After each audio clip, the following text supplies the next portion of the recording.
How to share your audio project from AudioMass. First of all, after finishing your audio editing on AudioMass, go to the top left corner of the interface and click on the File option.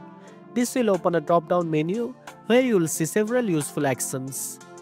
Next, choose Export or Download from the list. You will then be asked to select a format for your project.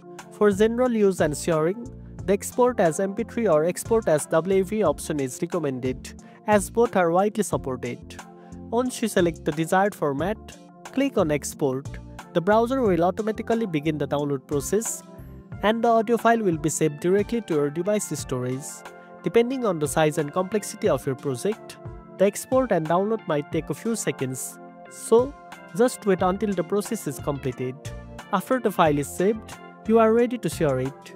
You can attach it in an email, upload it to your Google Drive or Dropbox, or send it through apps like WhatsApp, Telegram, or any other file sharing platform.